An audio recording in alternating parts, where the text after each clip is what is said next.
kayo sa checkpoint 1 kay ang gikuan sa checkpoint is dili ra magutaw na ato ang itulo dili ra pud sakyanan. So ang pinakagamit jud sa checkpoint if mapositive ang jud area is kadto na mulimit na jud ang movement sa maong lighthouses.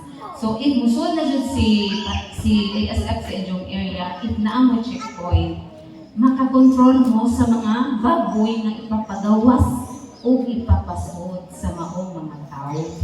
Usa jud ni kaning border control mao ning pakuan ang border control dili lang sa mga tao kay ang mga tao is pwede ra man ta magama o kana footbath para sa atong kaugalingon nga magtunod ka para ma-disinfect ta mismo. Pwede ra ta mag-spray sa atong kaugalingon. No need lang ang muwatas disinfect sa border control nga sila pa disinfect nato mismo. No? Kita mismo atong mindset ba na kita mismo kay bawat nga gikan ka sa area nga positive. So kita na mo disinfect sa atong mga tiil.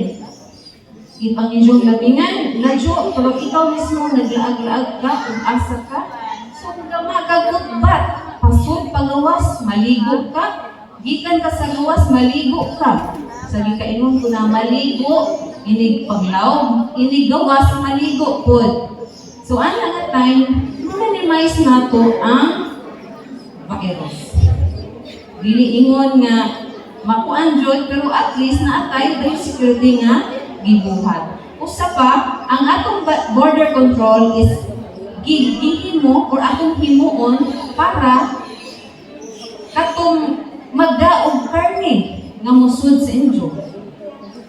Mabantay mo kanang naay mga palusot nga mangambit siya musud taga-Indio mismo nga mangambit sa lain nga barangay, especially atong na positive. So mo ay gamit sa border control. Nga katong mga papel, Indio atong pangadyoon. Kamu man mismo ang magkuan sa checkpoint, kamu mismo ang mangadyo. Asa ang papel ani? Kung magpasod mo, magpagawas mo bagoy ang papel. Kamu mismo taga-barangay. Kamu po mismo ang sita. No? Kamu man ang musita kay kamu may nag-checkpoint. Alam mo po na sa inyong barangay. Sitahon ug asang papel ani para siya makalusod. Kung nasa dayang karne katong meat process, sitahon asang resibo ani para siya makasud sa inyuha ug makaon niya ang meat process niya gipalit sa merkado. Maunay mga purpose atong checkpoint.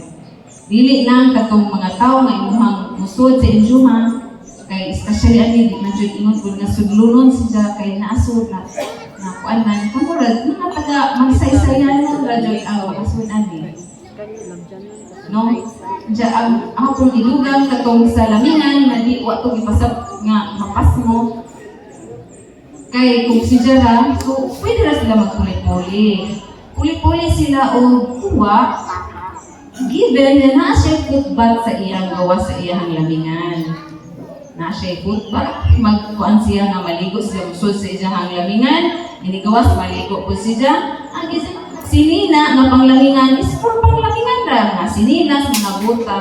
Inigawas siya na po siya sininas nga panggawas nga dili igawas ang mga gamit nga ikaglamingan.